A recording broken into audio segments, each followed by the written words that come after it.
welcome to the TAS Morning Show. Well, let me introduce you to our special guest today. She started working with UNICEF as a young professional 20 years ago and has been improving the rights of children and women across the globe with holding positions in Eastern and Southern Africa and South Asia. We shall be chatting today with Ms. Sumeira Chowdhury, who is the UNICEF representative in Oman, and to know more about the children and young people's rights in Oman, also the strategies that the UNICEF is following to help the country's program.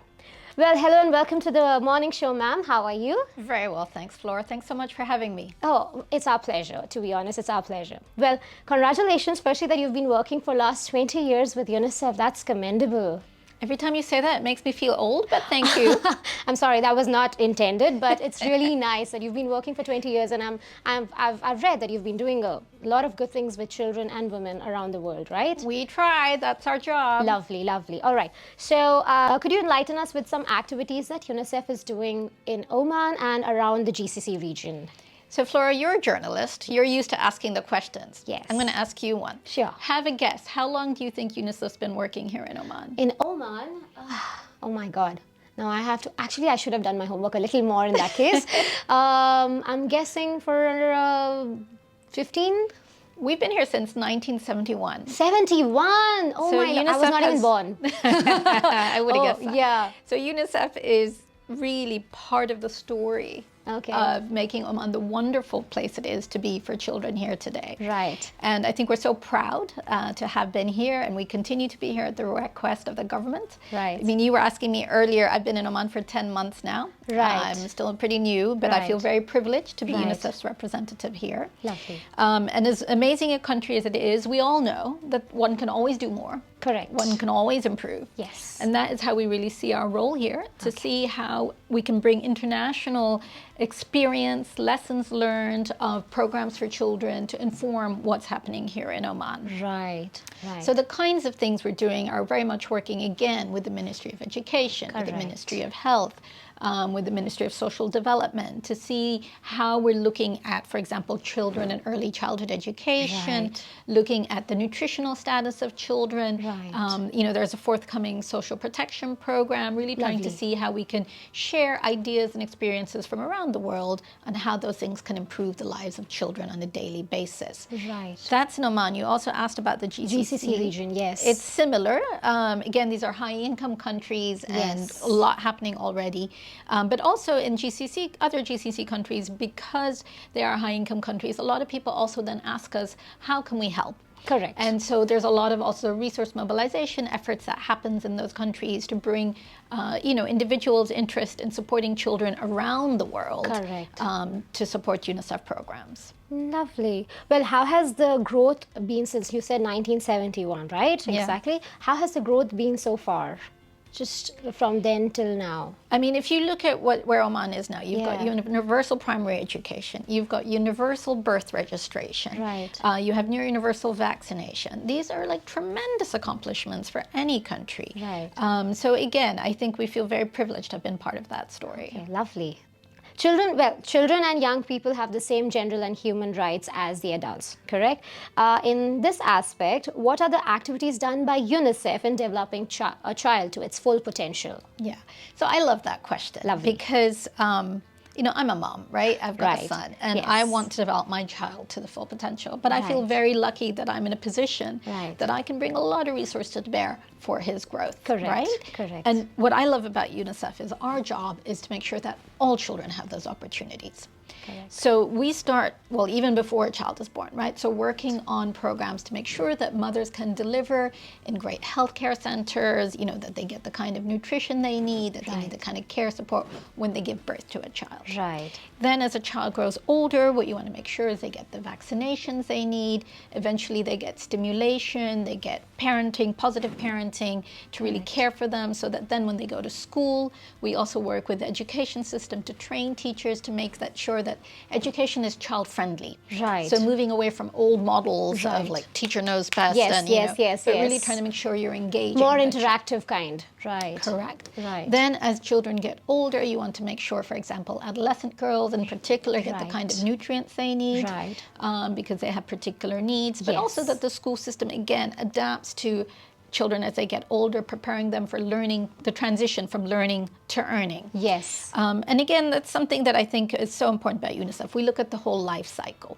right, of the child. And I think, again, we don't, everything I just described, that's our global work. Right. That's not so much what we're necessarily doing in Oman. Right. So, for example, in other countries, we also work on water and sanitation. Yes. Because that can even be an issue. In the country, it could be, yeah. But countries. out here, you're working more on children and women, right?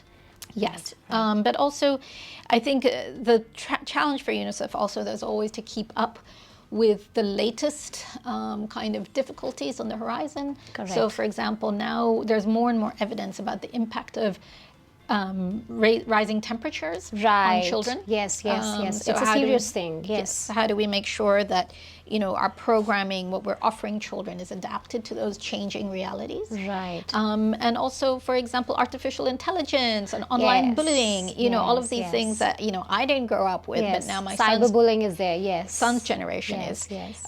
So that's why, for us, in a way, the job is never done, because there's always something else on the horizon that we need to make sure we're ready to prepare and defend the rights of That's children. great, but how do you actually implement the actions, and do you find places where it requires to be implemented? Like, how do you go about the process? So you mentioned earlier that I've worked in Eastern Southern Africa, Yes, you have. and also Yes. South Asia. So Yes. you're really right that the kinds of work we do in those countries, for example, are slightly different than what we do in Oman. Yes. So, for example, I've been involved in programs in Kenya, for example.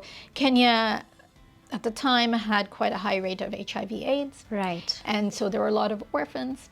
And so we wanted to make sure that even though they were orphaned, they were getting the kind of support they needed to grow up in life to their full potential, as you said earlier.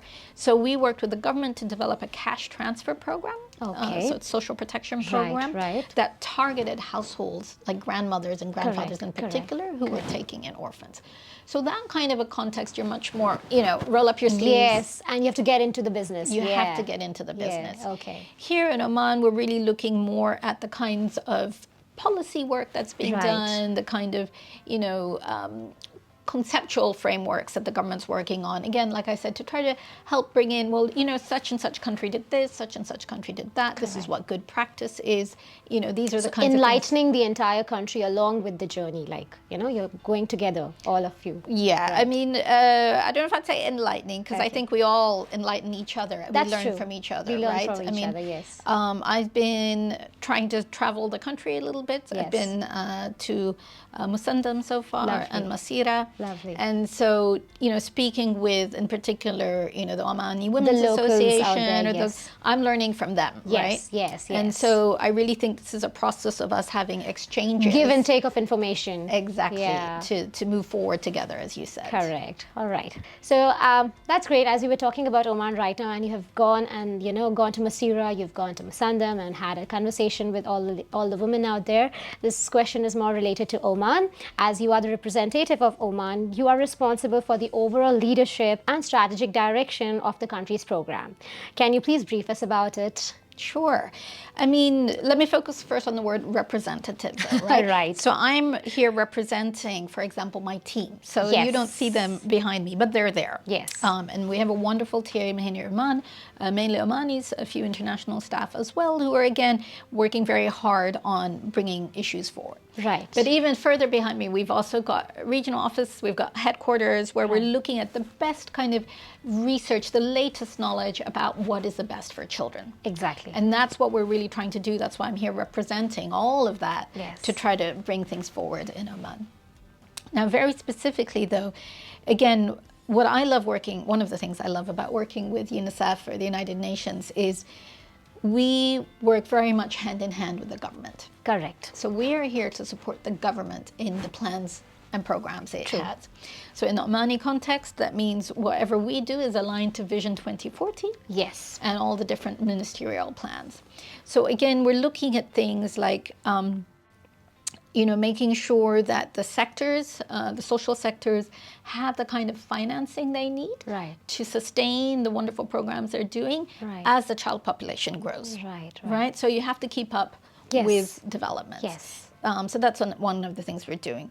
We're working on looking at, as I mentioned, early childhood education, Right. making sure that children get the stimulation from the youngest Younger ages, age, yeah. right? So Yeah. schools definitely, but even are they ready to go to school? Yes. Are they getting social skills? Correct. Because there's so much evidence that shows that the youngest children, the connections in your brain when you're so little happen at a rate that never happens again. Agreed. Up until you reach your puberty, you know, the mind is very young. The subconscious mind really catches on to everything. So that's the time when you need to take care of the kids as much as possible. Absolutely, Correct? yes. Yeah. And so that's why we want to encourage also parents to play Right. more with their kids. Yes, You know, stimulation. It's exactly. I mean, Required. I know it seems like what play with my kids, but yes, it's so It's important for required. stimulating their Yes. brain. And really also, you know, the way you feed with them, the way you engage with them, you know, reading to them Correct. at bedtime. Correct. So looking at the kinds of communications, content Right. we need so that parents are aware of the importance of those kinds of things. Right. So really looking at a whole host of issues here in Oman. Lovely. So you've been working for the last 20 years. Again, I'm saying as a sorry, but as a representative of UNICEF, right? And I would actually like to know, how was your journey, your experience so far? You have worked, as I mentioned, you've worked in the Eastern and the Southern Africa, as well as in South Asia. So how has your experience been so far?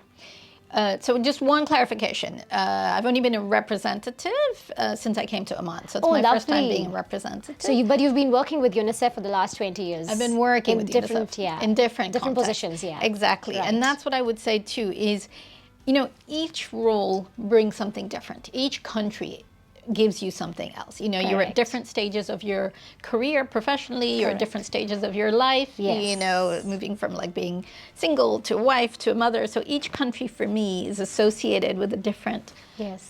phase of my personal and professional life. But what I love about it, is, you know, as I mentioned earlier, is you move from country to country, you learn so much. Agreed. Right? And yes, they're all very different contexts. But at the same time, one of the things to me, and I firmly believe this, is what people have in common is that everybody wants the best for their child. Agreed. Right? Hands down, Everybody's that's working true. hard Yes. to do what they can. Now, sometimes they may not know that what they think is the best is not what evidence shows is necessarily the best. Right. Or, for example, you know, I'll take an example,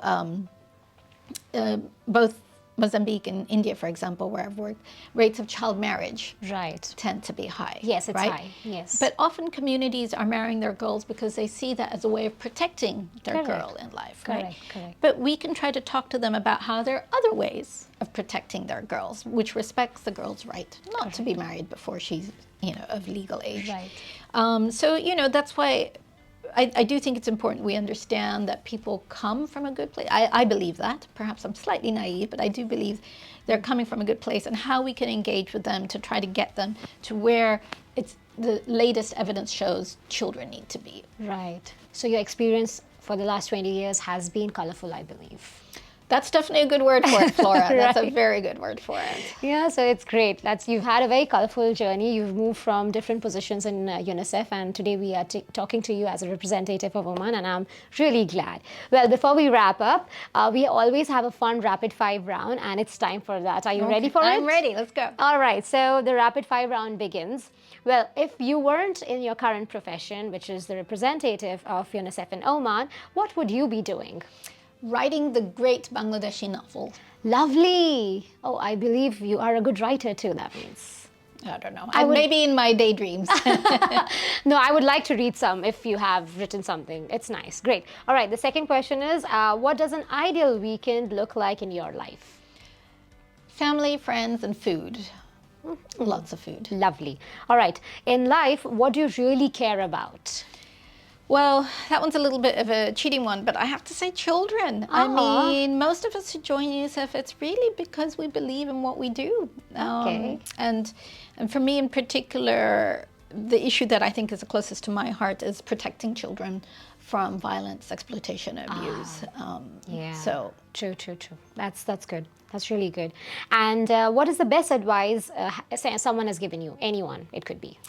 let not perfection be the enemy of good enough. Let not perfection be the enemy of good enough. Good.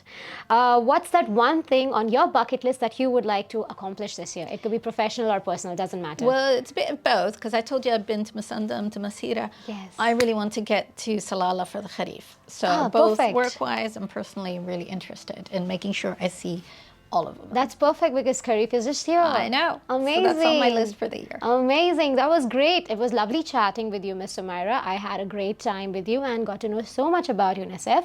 And thank you so much for being on the show. Thank you, Flora. Oh, it was amazing. Thank you so much for watching the TAS Morning Show. For more updates like these, follow the Arabian Stories.